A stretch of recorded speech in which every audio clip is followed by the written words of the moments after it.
Well, hi, everybody. I'm Don Stewart, and welcome to another edition of Breaking News. Today is Saturday. It's the 10th day of August, 2024.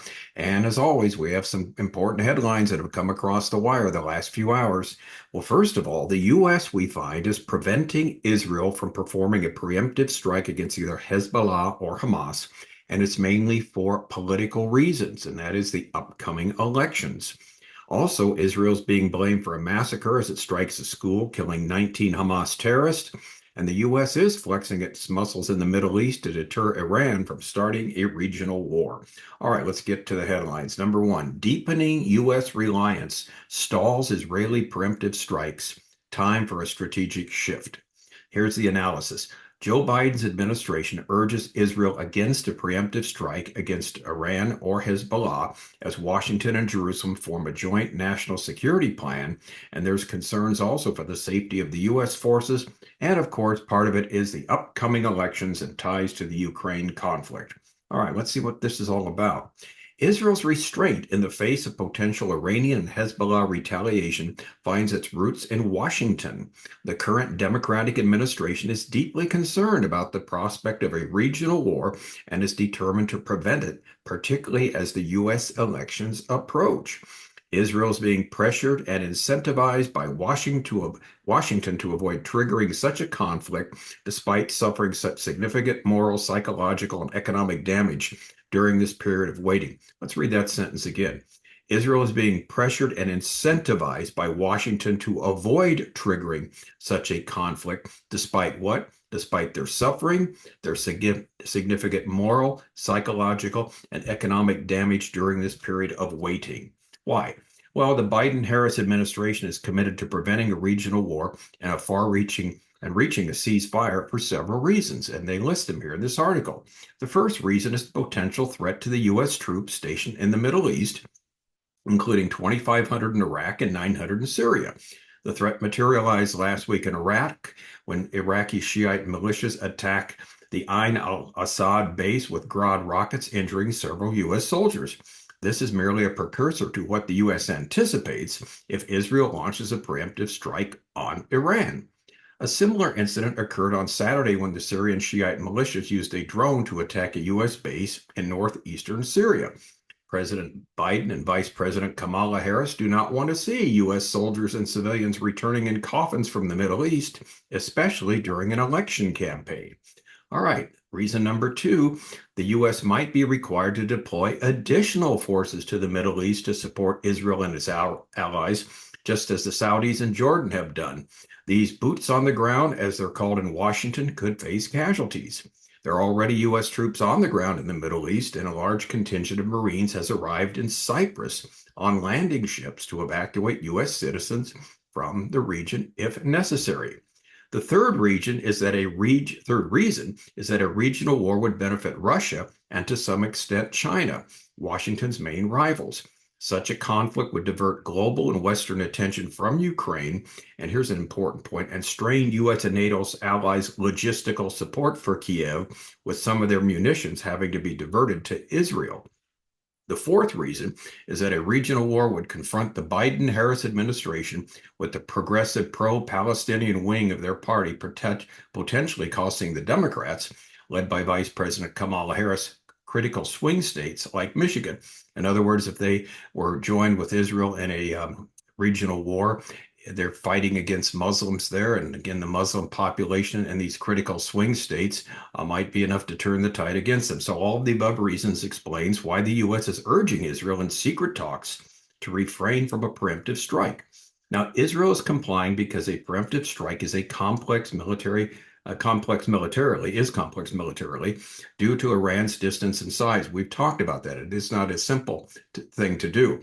It requires Israeli military effort that may be unsustainable if it is a full-scale exchange of blows. In other words, if a full-scale tit-for-tat back and forth develops, it will be hard for Israel to maintain something like this. Now, Israel desperately needs active and massive U.S. backing, which under current conditions won't be available if it initiates a preemptive strike on Iran. In other words, if they start the war, it sounds like Biden will say, well, you're on your own here with respect to attacking Iran. On the other hand, Israel could deliver an effective preemptive strike against Hezbollah and Lebanon, preventing the retaliatory strike threatened by Hezbollah's Secretary General Hassan Nasrallah. Remember, Nasrallah has already promised that they are going to attack Israel. There will be a strike there, and Israel will be hit very hard for what they did by taking out their second in command. Israel is ready to act now at a moment's notice. The plans, weapons, and aircraft are prepared. Only the order is needed in this frustrating and destructive waiting period. Prime Minister Benjamin Netanyahu and the defense establishment agree that the IDF will not launch a preemptive strike to avoid the regional war that the U.S. fears. The almost certain scenario, and here's the problem, is that if the IDF launched a preemptive strike against Hezbollah and Lebanon, similar to the Israeli Air Force actions at the start of the 2006 Lebanon war, Iran and its proxies would likely join the fight, leading to a regional war that the U.S. is determined to prevent. Gone are the days when Israel dealt individually with each element of the radical Shiite axis. Any Israeli initiative could now provoke a war with the entire bloc led by Iran. Meanwhile, Washington applies considerable diplomatic pressure and offers incentives to dissuade Israel from attacking first, resulting in the frustrating wait we're currently experiencing. Now, notice the reasons here. The U.S. doesn't want a regional war. It has nothing to do with the safety of Israel or anything in their best interest. The main worry is how it's going to play in the upcoming election. They also want to end the war in Gaza and get the hostages back before the election so they can claim some type of victory in the Middle East without an ongoing problem occurring. All right. Headline number 2, amid global criticism, Israel names 19 it says it killed in terror headquarters at Gaza school.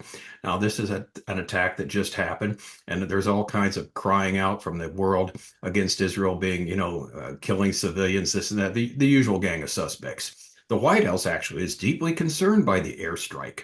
Egypt, Qatar fume. Top EU diplomats slam unjustified massacres. IDF dismisses Hamas's claim that 90 were killed, said no major damage was done to the school complex. The IDF and Shin Bet Security Agency on Saturday night named 19 Hamas and Palestinian Islamic Jihad terror operatives that it said it killed in an airstrike Saturday morning on a Hamas and Islamic Jihad command room at the Tabi'in school in Gaza City. The Gaza Strip's Hamas-run civil defense agency claimed over 90 people were killed in the airstrike, describing the incident as a horrific massacre. Several Western diplomats, the Egyptian and the Qatari mediators for ceasefire for hostages talks, and numerous Muslim countries denounced Israel over the airstrike. The White House said it was deeply concerned about the airstrikes and was seeking further details. It said far too many civilians continue to be killed in the Gaza war. Well, again, let's point out the reason they're killed is because Hamas puts them in harm's way. Hamas shoots from kindergartens, hospitals, mosques, and they use these people as human shields. That's why they're getting killed. Let's face it. And so the White House is deeply concerned about this. Well, how about, again, blaming Hamas for using the school as a headquarters for their terrorists? If there were civilian casualties, and that's a big if, then it's the fault of Hamas for placing them in harm's way. Now, our third headline, this is good news in one sense, with F-22s and a mini aircraft carrier, the U.S. flexes its muscles against Iranian threats. All right, the point of this is there are assets that the U.S. fortunately has placed in the area there to deter the Iranian threat. While war is not inevitable, the U.S. will defend Israel if it's attacked. Pentagon vows amid fears of Iranian attack. Biden sends military reinforcements to the region, including stealth jets, amphibious assault ship, and a carrier near Iran. The Red Sea is also covered. In a move reminiscent of the aftermath of the October 7th terror attack and the Iranian strike on Israel last April, the United States is once again significantly increasing its military presence in the Middle East. The goal is clear: to deter Iran and its proxies from retaliating for the recent assassinations of top Hamas and Hezbollah officials in Tehran and Beirut, and to protect American forces already in the region who are also targeted by the Iranian access, and to assist Israel in defending against potential attacks as it did in April. The changes in our force posture will enhance our already extensive capabilities in the region, Defense Secretary Lloyd Austin said. after speaking with Israeli Defense Minister Yoav Gallant about Washington's troop reinforcements. We are prepared to act on short notice to address emerging threats to our security, our partners, and our interests. Pentagon Press Secretary Major General Pat Ryder noted that Austin assured Gallant, while war is not inevitable and de-escalation is the preferred course of action, the U.S. will defend Israel if it were attacked. All right, this last story basically puts to rest, as we've talked about so many times before, any possibility, and there is no possibility. This could be the the predicted Ezekiel 38-39 invasion that so many people are claiming that it is if Iran would attack Israel and a regional war would take out. For so many reasons, like we've already mentioned, it can't be. But for one reason is what the leader of this invasion, called Gog, who's actually a Russian leader, finds that nobody is going to come to the aid of Israel during this particular time. That's why he has no problem putting this coalition of nations together to invade. And the coalition in Ezekiel is totally different than the coalition that Iran is putting together to now with Hezbollah and the Houthis down in Yemen, also Islamic Jihad, the terrorist groups in Syria and Iraq, as well as the West Bank and Iran itself. And so it's a totally different scenario what we have here going on than what Ezekiel teaches, as we mentioned time after time here on Breaking News. But the point is the U.S. is there. They're there to help. They're there to show support, and that's good. We appreciate that, and that needs to be mentioned. And that's a positive sign for the U.S. Now, what exactly they may do with respect to the war is a whole another thing, but we will wait and see on that. So the bottom line is we keep waiting. Iran has said, we said that today in the story very clearly, they've declared they're going to attack Israel. There's no ifs, ands, or buts about it. Nasran from Hezbollah says the same thing, although he hedges a bit on that, but he says we're going to make Israel pay too for the death of their number two person, as Iran is making them pay, or says they'll make them pay for the death of Hania. So again, we will see. But sadly, as we saw in our top story, the reason the U.S. does not want Israel to do a preemptive strike is because of political reasons, the fear that the elections are coming up and it'll look bad in sight of so many people, so many voters that are kind of on the fence right now. And so again, we will wait and see what happens. From scripture, we know what will eventually take place, but in the meantime, like we said, we don't know what's going to happen. We've got the last chapter of the book, the last act of the play. We do have that, the last scene in the movie, that we do know from scripture how it'll eventually take place. But we don't know what's going to happen in the meantime. So we wait and we report this every day here from Breaking News and again, go to our website, Educating Our World, for free assets, free books, 65 free books, free. They're all downloadable for free. 12 on Bible prophecy, including our book, 25 Signs. We're near the end, which goes through in great detail all these things.